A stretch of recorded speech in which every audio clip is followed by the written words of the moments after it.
Hello, everybody. Thank you for joining me on a Thursday night. I just saw that the Islanders are up 4-0, so that's cool. This is also the first night I'm using my new microphone. My wife got it for me for my birthday. Stoked about it. Tried to use it last time, didn't realize it was muted the entire time. And I've worked in IT, so that really says a lot. I am very pumped about my guest tonight. This is a long time coming. He was a Day Zero fan actually, of me getting this up and running. So I'm glad that I am able to get him here tonight. It's been a little challenging because there's always the people who I talk with all the time and want to get on immediately, and I have to space it out to not burn everyone out that I have a good relationship with quickly and then start reaching out. But I am super pumped to bring him on tonight. So without further ado, Mr. Thomas J Devens. Howdy. Thanks a lot for having me, man. It's good to be here. Oh, likewise. And we have a nice little crew in the chat already. I wanted to say what's up to everybody over there. So we'll get ready for a good time tonight. Yeah, thank you for joining. And especially, it's always very nice when someone whose work I've read before, when I get something up and running, is like, dude, as soon as that's good to go, have me on. And that's how it was with you. So I appreciate that. It made this very easy. And, Yeah. you know, especially. How long have you been doing this now?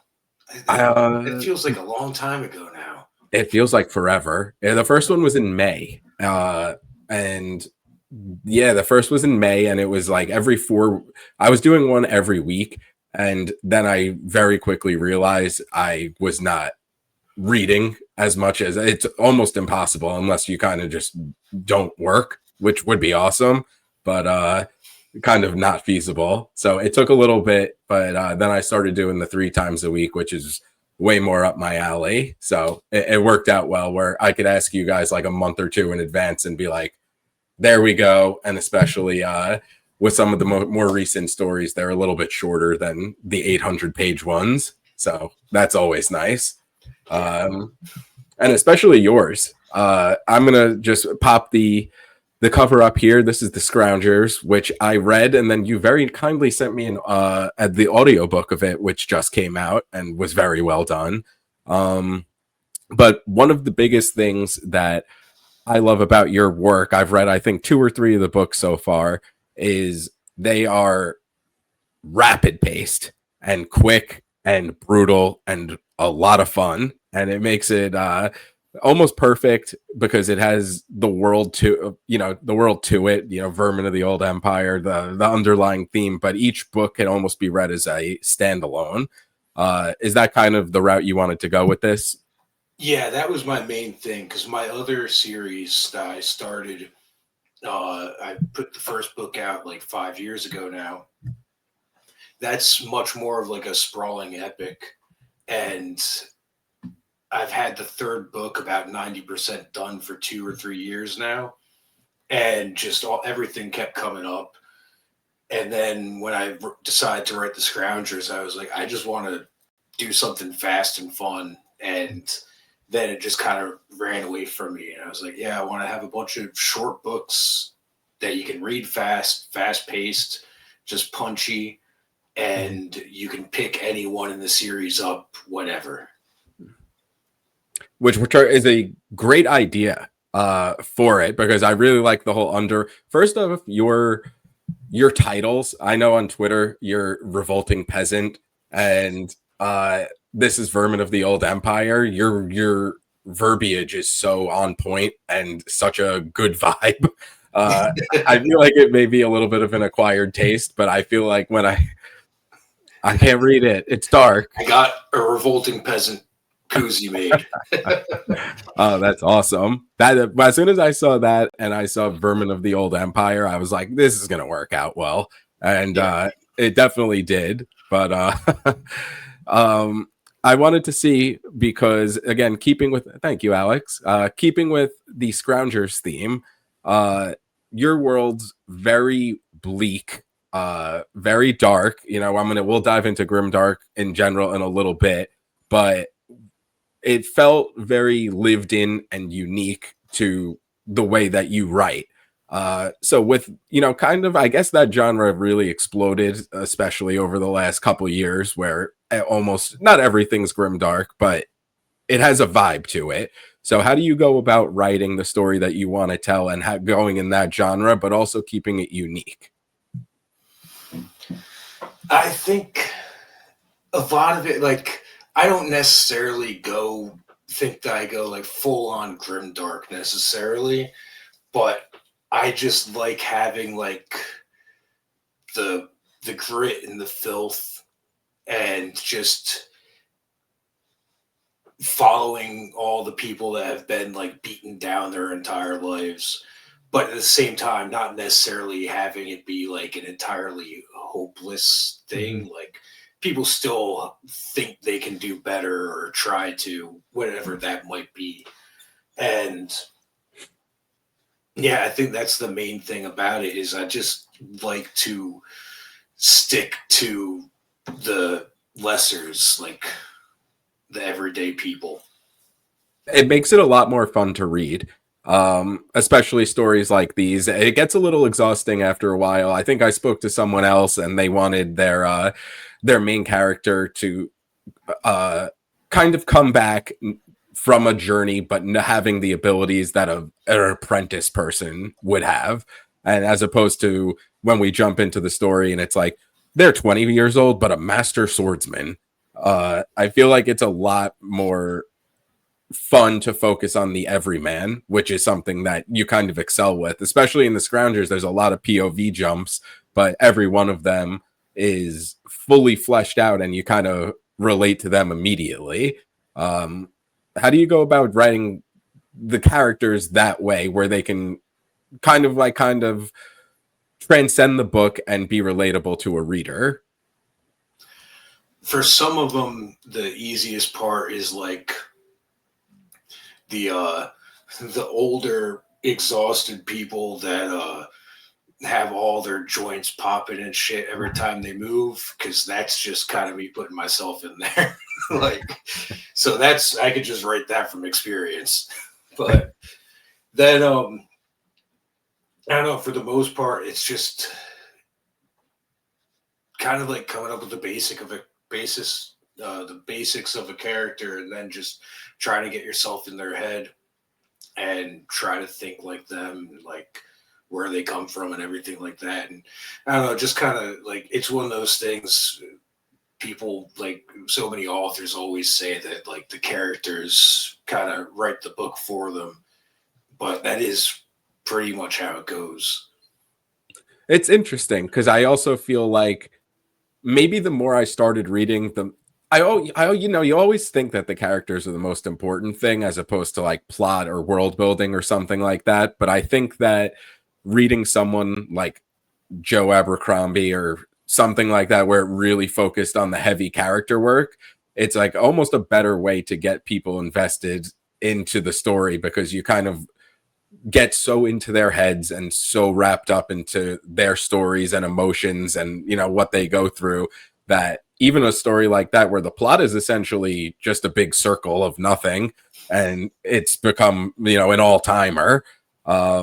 So hearing you say that, where it's the characters kind of are up on the pedestal and really tell the story, and that's like your jump off point, is very cool to hear because I only really recently started paying attention to that. It always impresses me a lot. um you could have the coolest plot in the world, but if you're not invested in the people going through the story, it's like, okay, yeah, like we'll get there. And Yeah, you if do a you don't good want to job of spend that. time with the character, it's difficult.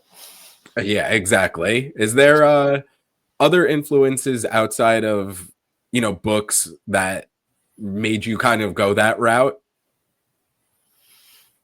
um a lot. There's like, over the years, I feel like a lot of things have influenced where I am now, which has influenced these books. Um, a lot of like growing up, coming up in like the DIY punk scene definitely helped.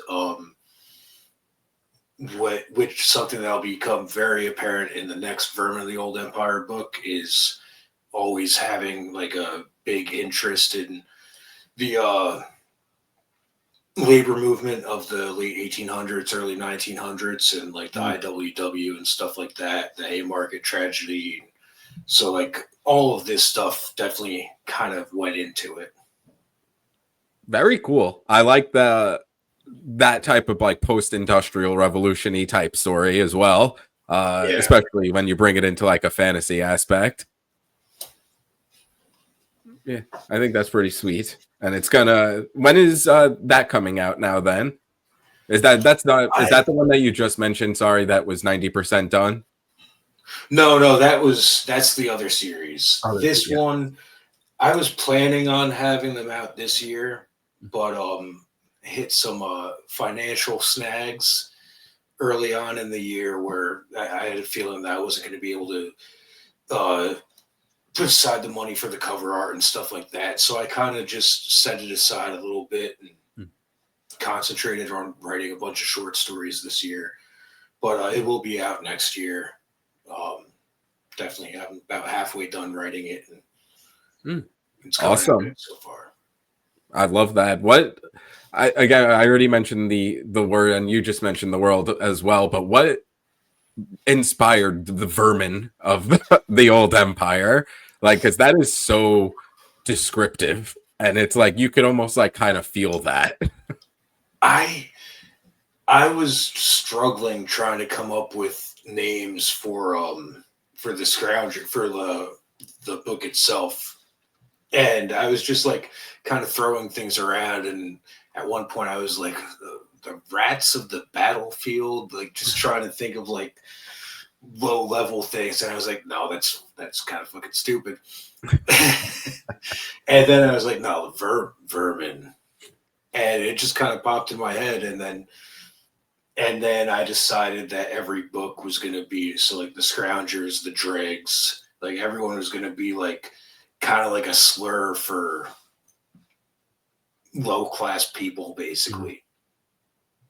It's very descriptive, and it fits the theme of it all very well. I'm like, that's what really drew me in. I think I bought the Dregs last year for my birthday, when it was like, that was one of the ones where it was like, post your book, I'm gonna buy it. And I think I saw the Dregs on there, and I was like, fuck yeah, instantly. Like that was like a hook. So I'm just gonna share the cover of that too, because the cover of the Dregs is sick. That is very well. Who does your covers? Because even the Scroungers is really awesome. I'm using Mibble art, which originally I had a different cover for the Scroungers at first, and then I had another cover for the Dregs, and that one was like one of those like pre-made covers that I got. And a couple days before it was supposed to come out, or a couple weeks before, another book came out with almost the same cover, because it was just like stock images and stuff like that. And I was like, oh, that's not good. Yeah, and time to pivot. Delayed the release for a month and just like had to like scramble. And I had heard good things about Mibble art, and that they also had a quick turnaround. So I got them to do a new cover of the Dregs. And I was so happy with that I had to get the Scroungers to match. Yeah, those covers are awesome. And I think I got exposed on the last episode, and I was very embarrassed, because every person who says that they use that company always comes out so sick, and it's so unique. Obviously, the process that they go through to make it unique to you. But I didn't realize that wasn't a single person. So I was like, this dude must have the wildest backlog of trying to keep up with all of you. And then someone was like, no, that's a fucking company. And I was like, yeah. That really shows how outside of the spectrum of things I was in before jumping into all this. But I feel like even in the last like year and a half or so, I've gained so much insight on the indie scene. And like you said, the punk DIY scene is it's almost very similar to this scene, where it's like, I'm going to do it. Like, this is my like little bit of a budget. I'm going to, self-promote. I'm going to do all this type of stuff. What do you think as far as being an indie author is the most unexpected thing that you've really had to do to really kind of put yourself out there? You know, every author, I'm sure, isn't like, I'm going to write a book and then make a TikTok. And like, that's kind of what is ended up having to happen now. Yeah, I mean, that kind of is like, I know I'm not really very active on social media, but I'm still a lot more active than I ever thought I would have been. Mm-hmm. And that's definitely a thing. Like, I'm trying to use it more often. I'm just not a very technologically savvy person. So I think that's definitely a lot of it. I'm actually tossing around ideas to do a YouTube channel soon with like reading short stories and stuff like that. And that's something I definitely would not have seen myself doing before this. That's cool though. That's like a really good idea, especially to like get the name out there. Even if it's not necessarily your short stories, people will start to become familiar with you. Mm. But it sounded like I recorded a few and it was fun, and we'll see how it goes. Yeah, hopefully that's coming on the horizon. Yeah. It's like those little things where you don't kind of realize how much effort is going to go into it besides the actual writing. Like, you know, I see so many people kind of get to that point and it's like, you know, I wanted to be an author, not a marketer. And it's like, it kind of comes with it, almost like the you know, how you mentioned the punk scene where people would sell CDs out of the back of the car, like after the show, that type of thing. You get off stage and sell your own merch. There's honestly a part of me that wants to, at least for a couple of things, like publish a short story that is really just me with a Xerox machine making copies, stapling them together, and just hand them out like an old punk scene, like what I was doing 20 years ago. Just do that make my own booklet of short stories to give out. That would be pretty sick. I feel like people would appreciate that as well. Yeah. What were you doing 20 years ago? Because now I'm diving into that. 20 years ago, I was just out of high school, and so I was still just playing in bands, working, and I tried doing a local zine, but there wasn't really any interest in it. Mm. And you're... Oh, sorry, go ahead. I was like doing interviews, like I can't remember the name of the band. I did an interview with Forca Macabre. I think they were like a maybe Brazilian grindcore band or something like that. Wow. You're going deep in pocket on that. It's funny. It was like I dipped a toe into the DIY, like the punk scene. I was more of a I guess metal, but also a big jam band fan, which actually has a lot more of a punk crossover than I ever would have expected. I feel like it's that same type of grind where it's especially like older jam band fans and even, you know, newer ones to some extent, but it was like, we're buying ingredients for chicken quesadillas and selling them, and that's how we're going to buy our tickets. Like, we are going to tie-dye t-shirts, and that's how we're going to do this. There is the big it used to be cassette tapes where you would like trade them in parking lots and that type of stuff, and it was just very funny to me to see the crossover from that to the punk scene to now being half immersed, I guess I would say, in like the indie writing scene. Yep. It all kind of meshes together.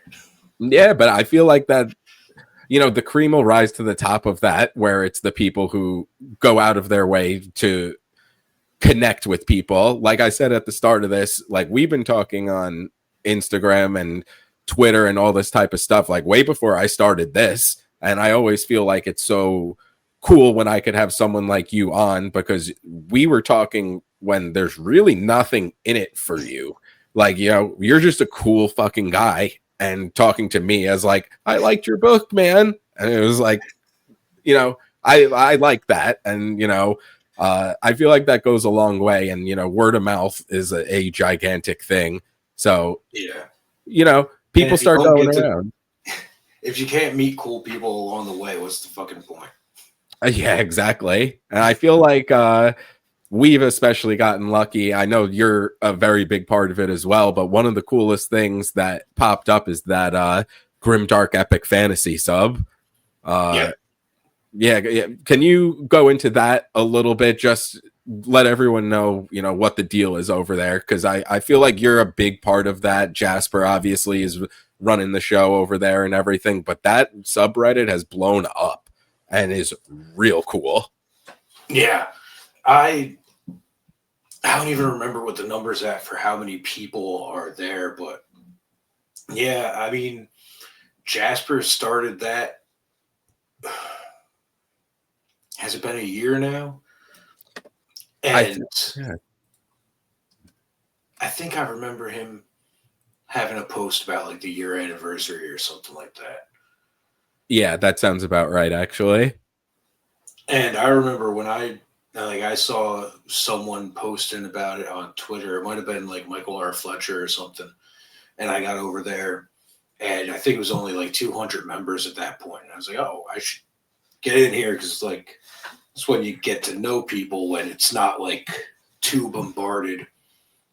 And yeah, it's a nice spot. Like lots of stuff popping up with books, different book suggestions and stuff like that. I like they do the short story contests, which is awesome. And yeah, it's just a great community that he set up. Yeah, it's very cool, especially as a non-author like me reading all of your guys' short story contests. I'm like, I look forward to this monthly or whenever those are done. It's very cool. I know he reached out to me to be a mod for it, and I was like, I don't know how to use this thing, but sure, just like bear with me.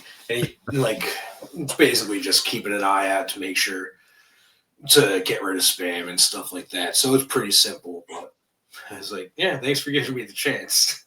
Yeah, it's very cool. And a lot of the stuff, I won the contest over there, which was the darkest joke. And I'm not going to repeat it on here because I don't need that, like, somehow getting back to anyone.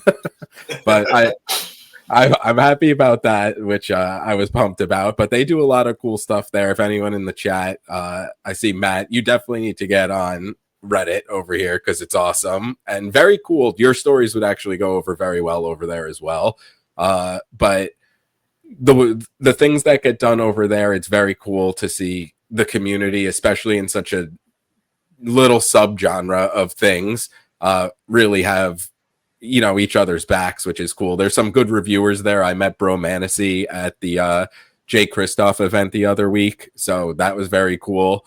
And he posts his reviews over there, so it's like it's really kind of blowing up of very talented authors along with us, me and him on the outside, where it's like readers and being like, yeah, buy this is awesome. What was kind of your lead into sticking with that theme, into that grimdark territory? This really, it doesn't have to necessarily be straight grimdark, but that style of storytelling where it's very nitty gritty and brutal and realistic. I think it's mostly just like that's what I've always been drawn to. Like that's the stuff I like to read most. Not to say that I don't enjoy other stuff too. Like a cozy book's nice once in a while. One day maybe I'll write one. But yeah, it's just generally what my preferences lean towards. Like I always liked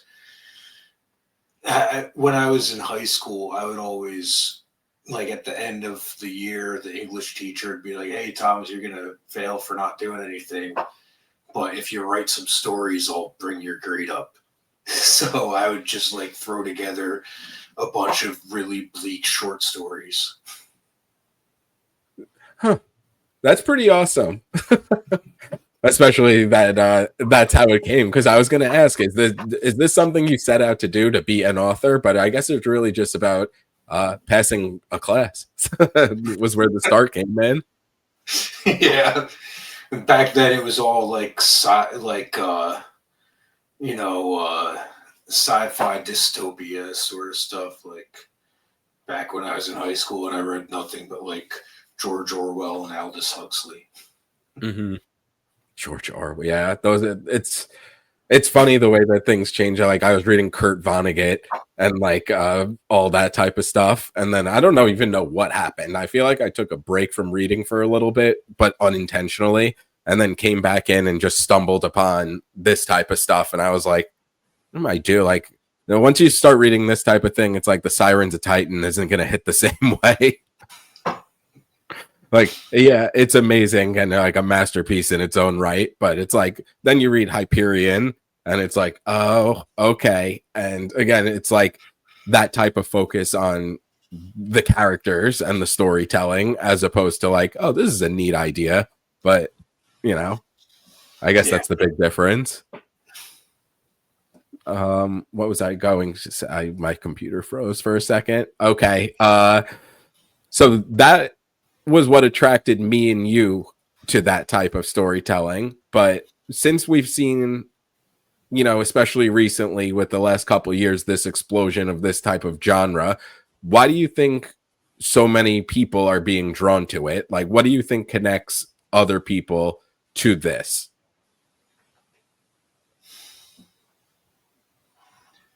I think there's probably a couple things.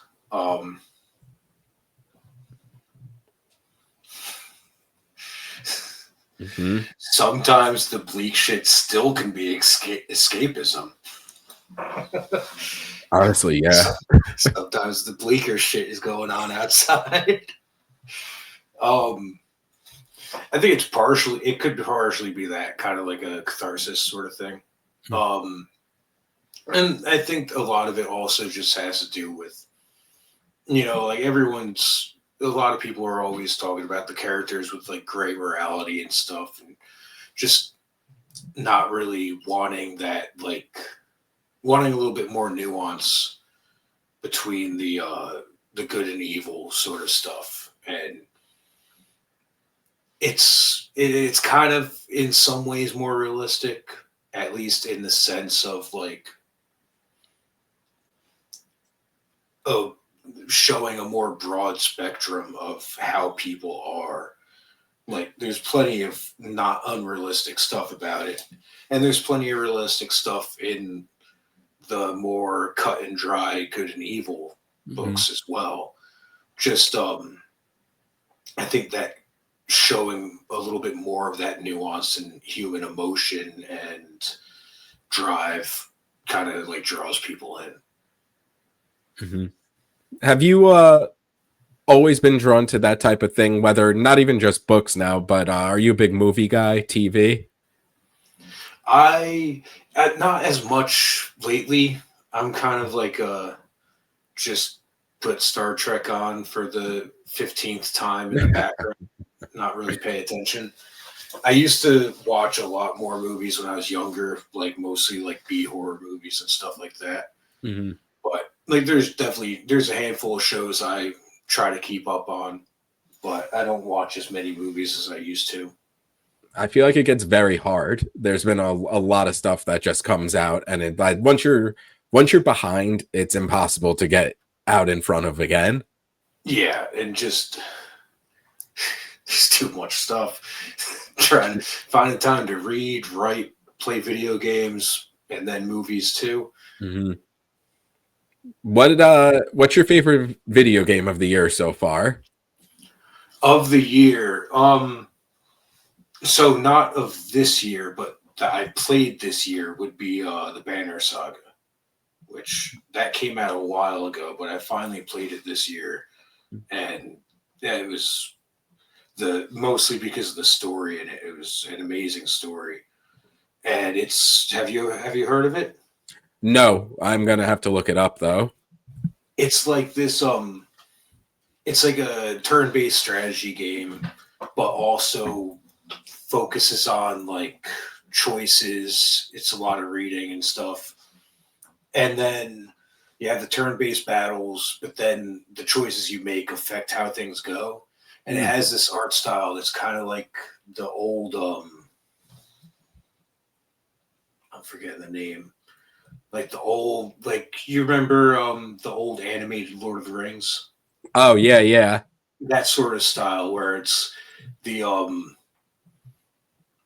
no, not that. What am I thinking of? More kind of like heavy metal. Oh yeah, Where yeah, it's yeah. like, Like almost stop motion-y. yeah, but they also kind of like where it looks like they draw over film, like live action film. Yeah. Like there's a name for it, but I can't remember it. It has like that old fantasy animated style that it looks great. And it, like I said, it just has an amazing story to it. Oh, that sounds pretty sick. I'm gonna have to look into that. I'm always looking for something good to play, so I'll check that out. I know everyone's big game this year was the Expedition 33. I still have to play that. What was that? I still have to play that one. I know. I started and got very busy, so I had to put like a pin in it, but I have to get back to it. But yeah, that was another big story one. I think it just like broke the record for most nominations at whatever big award show it is. I think there's like 13 nominations for it, which is crazy. Almost actually, it's kind of funny going back. Well, sticking with the game, but just talking about the indie scene, because I didn't realize until it came out that whole game it was like the head developer from BioWare, I think, and it was like his side hustle where he's like, this would be cool, and was doing it. And they found the composer to make all the music. They found him on Reddit. They found him on SoundCloud. And that was how they found the music. And the script writers for the game they found on Reddit. And it was like all of these pieces together of just like, hey, I'm trying to do this cool thing. Is anyone interested? And like that's how they linked up. And now it's like a masterpiece of a game. That's awesome. Very crazy. Just kind of going back to like the indie scene and like how everyone pieces together. Yeah. But yes, sticking with shows and movies and everything, I feel like because the way that we were talking, especially about the morally gray characters, have you ever watched The Wire? No, I haven't. The Wire is like it's an older HBO show from probably like the mid 2000s, which sounds weird now, but it's like where Michael B. Jordan got his start there. There was a whole bunch of famous people, but it's like about the pretty much the micro version of macro, sorry, of Baltimore and like the drug trade and the cops, everything with it. But the cops are bad and the drug dealers you spend all your time with, and you're like, I don't know if they're that bad. And then there's dock workers who come into it and you're like, they're bad. Like it's every person is like in a different scene, and you go from they are a piece of shit and I don't like them, and then as soon as something happens on the other end and they act a different way, you're like, well, yeah, I get why they do that. And it's just you would probably enjoy it because it's like a character study into like such a realistic thing. That's always my go-to recommendation. I was very late watching it, so now I feel like I should be getting royalties for promoting it at this point. How many seasons of that were there? 5 and doable. I think that's one of the things I'm usually looking for is just like when I get home from work and sit down for dinner, just something I could put on for like the couple hours I have before I have to go to sleep that I don't have to think about it, don't have to find what I want to watch, just like toss that on, kind of zone in and out. I would definitely recommend that then. That's an easy one to just like have on, and it's not like one of those shows where something happens, a blink, you miss it, and then the plot doesn't make fucking sense. Like, you know, it's a cop and drug dealer show, essentially. Like for the on the surface level, it gets way deeper, but it's nothing crazy. My brother throwing in Wire references. So this is actually very upsetting to me because I know he hasn't watched it, but he bought me an Omar t-shirt. So sorry to call you out like that, but I know you're lying. So you haven't seen it either. Pivoting back to the writing, are because there's so many stories that you're working on. The original series that you're doing, you said, is our one book there for the last 3 years is 90% done. You're working on another Vermin book. What is your writing process like? How do you keep tabs on all of these ideas in the way that you're doing it without kind of getting the wires crossed? It's a mix of things. At least with the Vermin books, it's easy because I actually have multiple Vermin stories going right now, but just like the one that I'm concentrating on most. But I kind of have like the start of 3 more. Wow. But since they're all set in the same world, it's mostly just a matter of differentiating the characters, and like these ones go over there, these ones go that way. But I've got like right down here a stack of binders that have different world building notes for each separate thing, And and it it's just just all a lot of chaos. it almost kind of works out because I feel like a lot of the story is chaos in itself. So it almost kind of Yeah, makes sense that the writing process behind it is created yeah. from chaos. The main thing is like every now and then, I'll just have like a busier week. Like I've been working overtime for the past 8 weeks now, so I haven't gotten as much writing in, which means once I do have a chance to sit down and write again, I'm probably gonna have to go back and read everything I've written so far, just to refresh myself or like skim at least. Mhm. And I try to keep notes of just like the basis of what happens in each chapter. But yeah, after there's like a long sprint that I don't have the chance to write, I'm just like, oh shit, what's going on? And then just got to brush up again, and then try to blow through as many chapters as I can, and then I can always go back and touch things up and bring it all together. But Mhm. just getting things down. Are you a outliner, or are you just I'm sitting and just going for it? I come up with the main couple characters I want to work with, and generally have like an idea of the general vicinity of where it's going to end. But everything is just on the fly.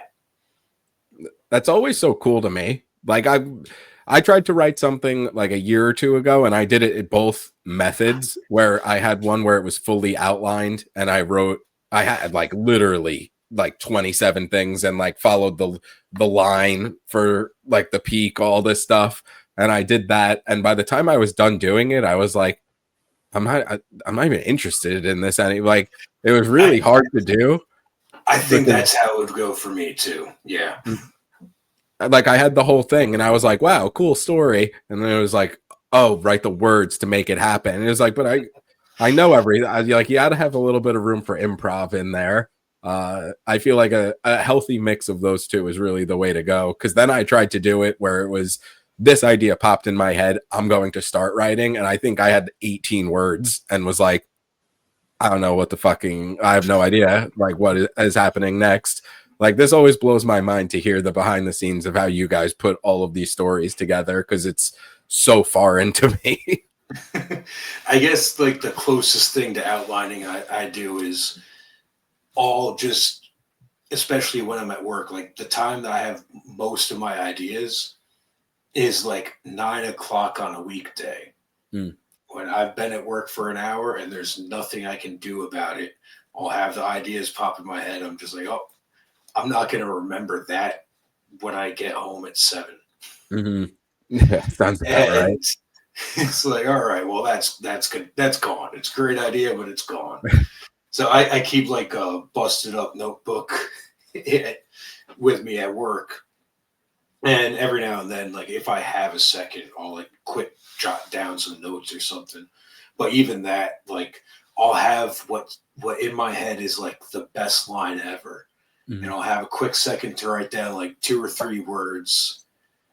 And I'm like, okay, I'll remember the line when I see those words. I don't. No, I was about to say, does that work? Trying to come up with something kind of close.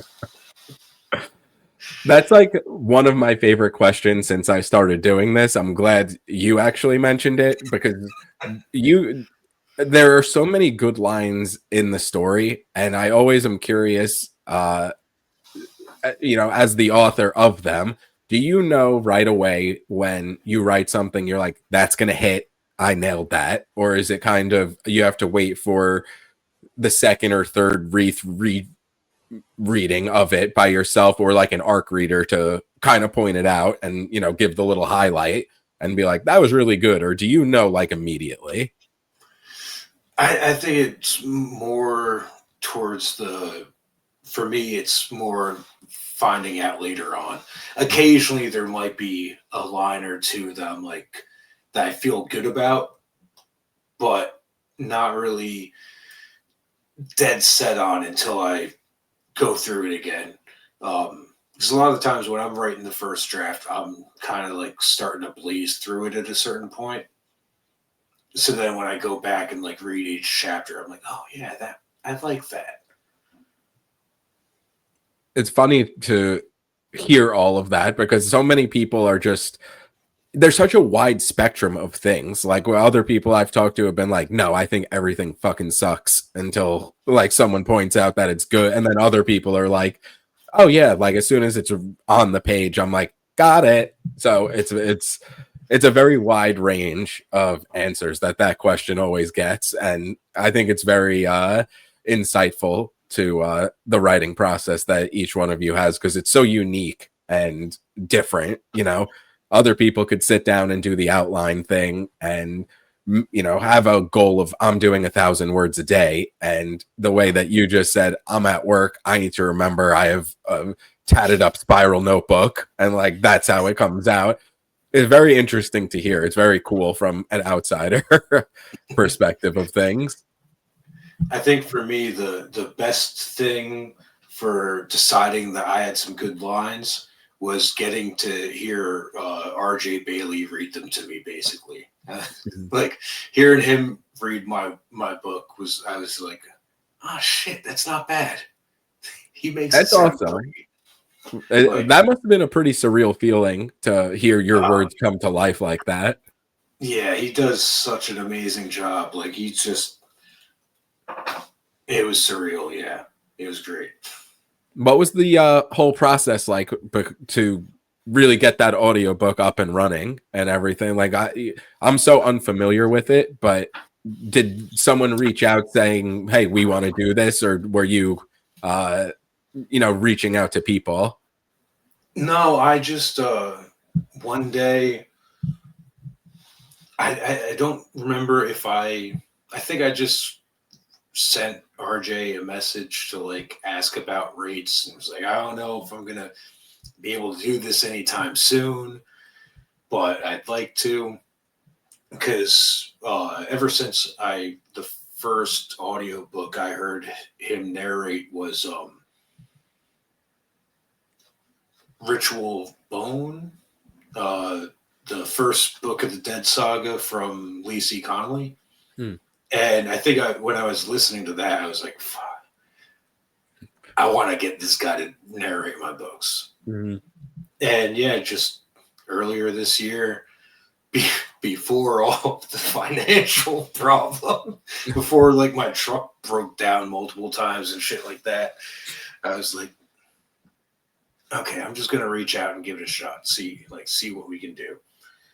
And he got back to me with prices, like his hourly price and everything like that. And I was looking at it, thinking about figuring out how many words, like how long the book would be. And I was like, I think we can do this. And then he has like a form basically where you give information and describe characters and stuff like that. And I can, like, authors can give him certain bits here and there But because I've listened to him narrate so many audiobooks and just he nails every one of them, I was just like, hey man, like I trust you to do this. Like I think you got like Yeah, you got the vibe. I don't know what I'm doing. this is your thing, and he just did a perfect job with it. That's so cool. I'm glad that came out exactly as you wanted. It's crazy how a good narrator, like an audiobook narrator, could really make it or break it. Because like I've listened to yours, I've listened to a couple other ones, and it keeps you sucked in and very focused. And a couple other ones I've listened to, especially while I'm driving, I just start thinking. I get lost in my own head, and then I have to rewind like 5 or 10 minutes because I have no idea what happened. So just know that did not happen. So that was money well spent. Great job narrating. Are there plans to do any of the other books? Oh yeah, down the line. As soon as I have the money set aside, I'm gonna get. He is, as long as he's down to keep doing it, whenever I can afford to. He is the voice of the Vermin of the Old Empire. Oh, I love that. Yeah, locked and loaded. Yeah, speaking of Vermin, like I said, I wanted to go back and talk about the Dregs, because this was my first introduction to your work, and instant fan. Can you give a little bit of background on the Dregs?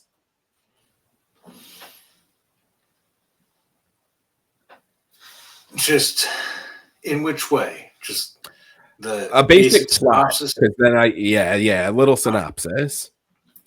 So before getting into the Dregs in particular, just always the Vermin of the Old Empire. Every book starts at the end of a devastating battle. So every standalone novella will pick up at the same point. So they're all kind of happening at the same time as one another. And the Dregs follows a misfit ragtag group of survivors, namely a former butcher that was in the Falbergian militia as he's slowly bleeding out. And eventually they decide that they need to find and kill the brother of the prince who is going to take his brother's spot and be a tyrant. So it is a jaunty journey to assassinate a tyrant. Perfect. Along the way, they meet your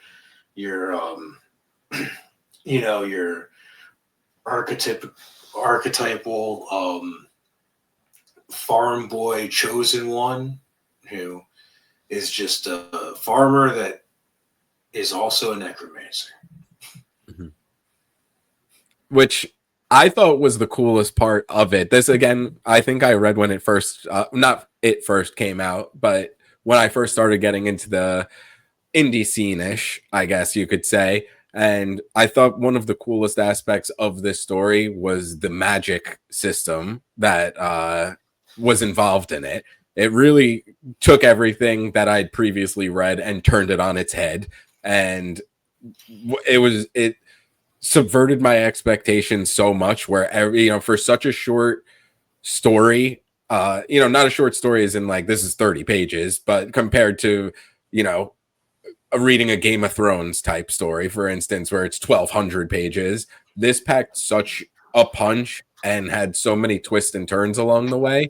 How did you come up, like I said, with such a unique magic system to go along with this story?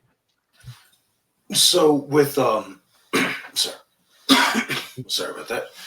With my other series, Fall of Emros, it's a very restrained magic system that, like, as a reader, you know it exists, but the world doesn't know it exists. And it's not that prevalent. And then just when I started doing these, I kind of wanted to, I really wanted to get some magic out and have fun with it. And I was just like, this is going to be pretty much all chaos magic. Like, you can't just do whatever you want, but no one really understands how it works. But it's very powerful when you can get it to work. Mm-hmm. And I just ended up, because of how steeped in death everything is, I think that's what kind of led me mostly to like the spirits following the people that killed them and stuff like that, and inevitably to necromancy. It was very, very awesome to read, because especially as all of the plots kind of converge, and there's a couple of big showdowns along the way, and everything really builds up. And we've talked about the chaos before, about a couple of different stories, but it was really prevalent in this one, where as the story went on, you could almost feel things kind of building hurricane levels, the tension, that type of thing. I'm just curious as well, because like I said, it isn't a gigantic tome of a book. How do you go about keeping the pacing at a level where it's that hectic and kind of frantic? Like, you could feel the tension building throughout, but not overplaying your hand really, and getting people like, okay, build, okay, nothing, okay. Because the way that this was done, it kept you on edge the entire time. I think that's probably mostly just like kind of like keeping a beat in my head almost. And like the one that I'm writing now is actually a much slower pace for now, because it's a little bit more build up. But once I get going, just like trying to keep like a certain pace to it. And like if I listen to music while I'm writing and something like that, I'm gonna listen to like some thrash, something to keep me going at like as fast as I can. Also very interesting to hear. I've asked that question a couple of times very recently and get mixed responses. Do you listen to music when you write?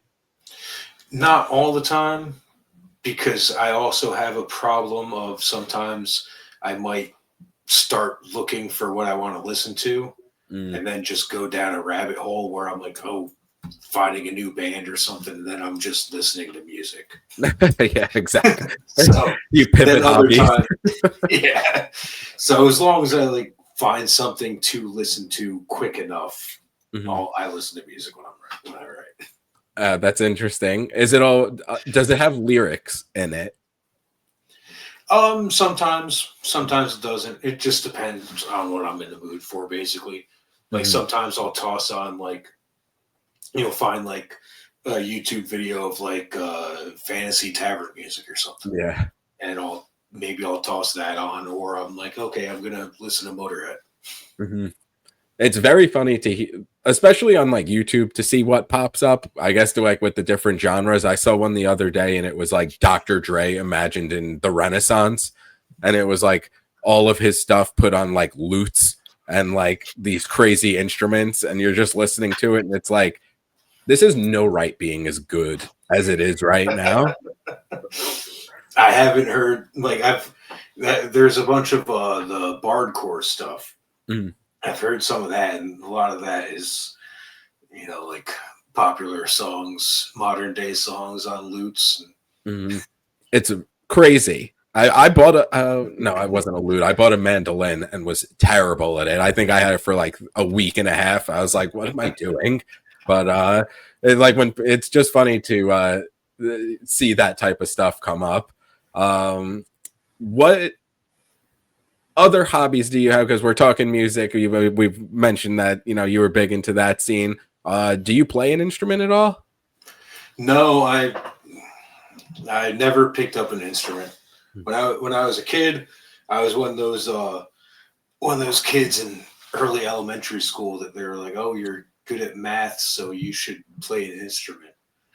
And I wanted to play the drums. And then like a few months later, the music teacher was like, you have no rhythm. You will never play the drums. So then I just wrote lyrics and yelled into a microphone. It sounds a little more up your alley. Yeah. Do you think that lyricism and the way that you put a story together in a song, it's probably been super beneficial in this career, path as an author, right? I think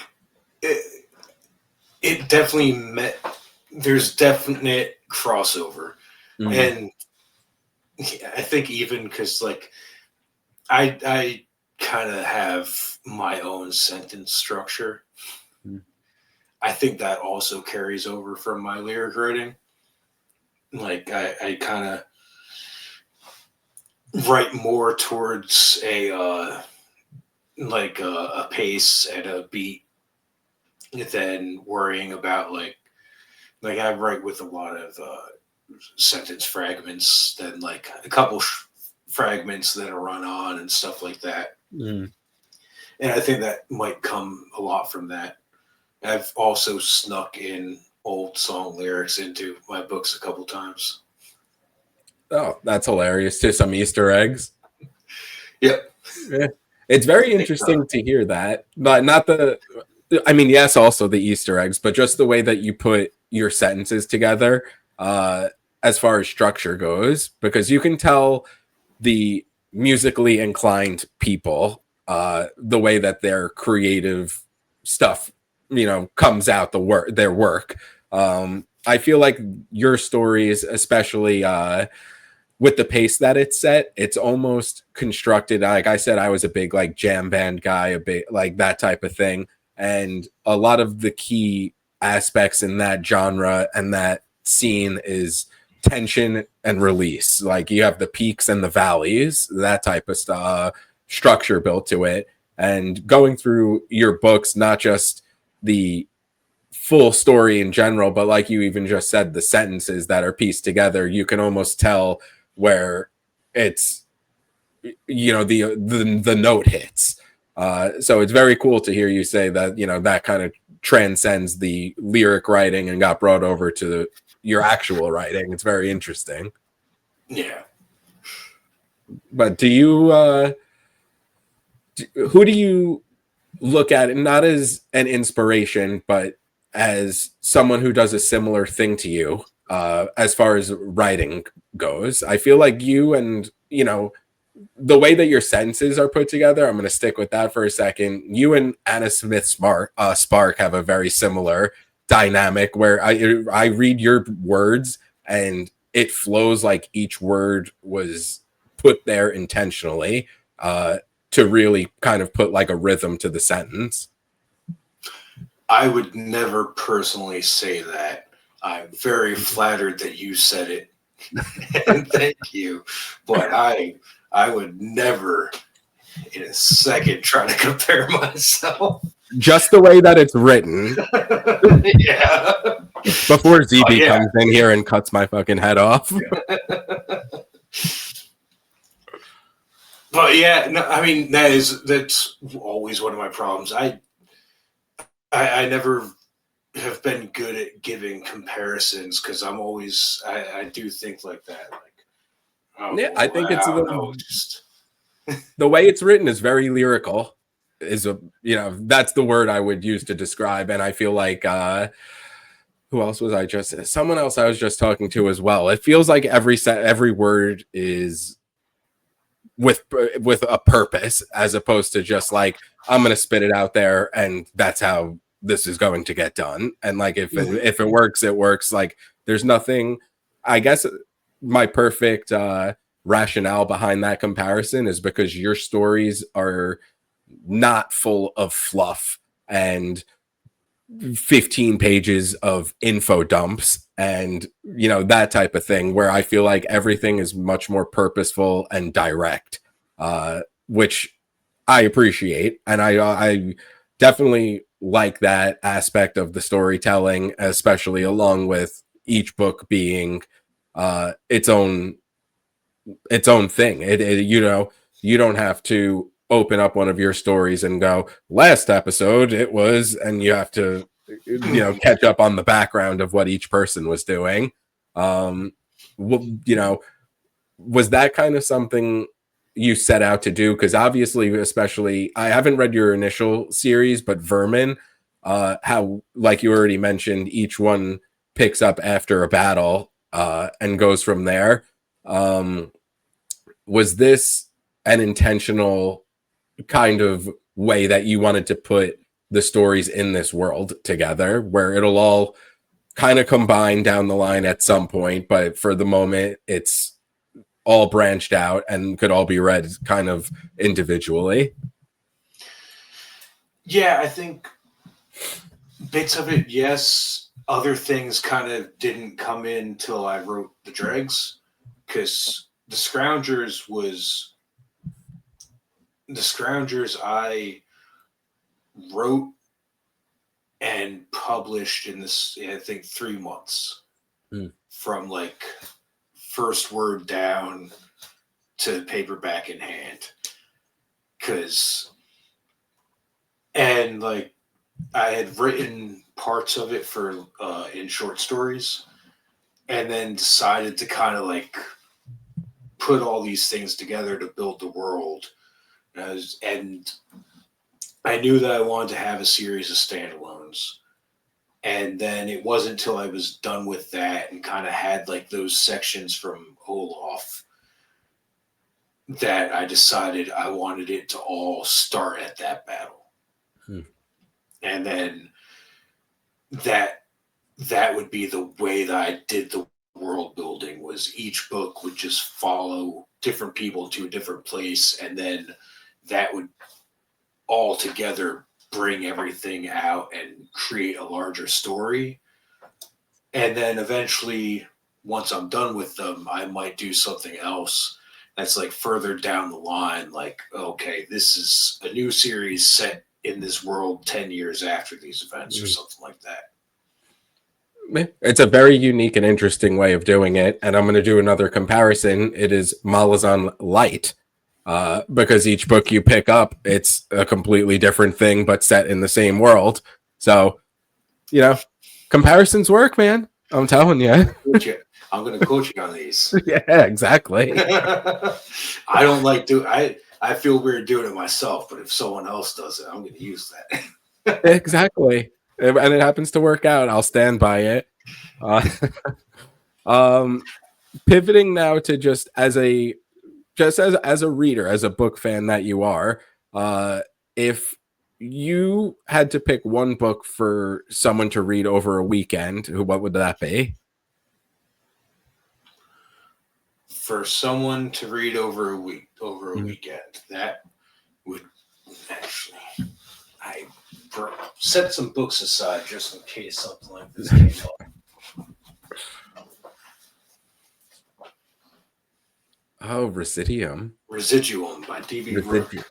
It's a short, fun read. It's it kind of starts off as like this science fiction eldritch nightmare.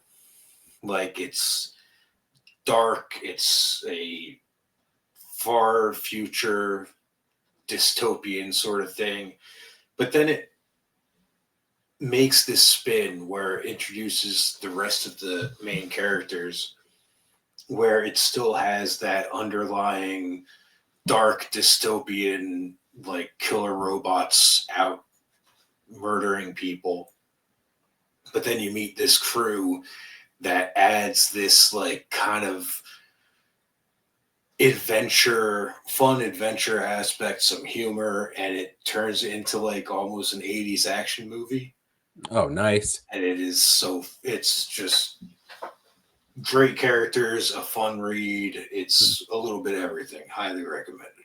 All right, that sounds good. I think I have that one on my wish list. I think you commented that actually on my post. Yeah, I've been shouting about this one all year, pretty much. Yeah, no, I'm gonna have to check that one out. And a couple, just to dig a little bit deeper, if you had to pick for the year of 2025, what do you think your first couple books that you've read this year would be your favorite so far? First couple books I read this year that'd be my favorites.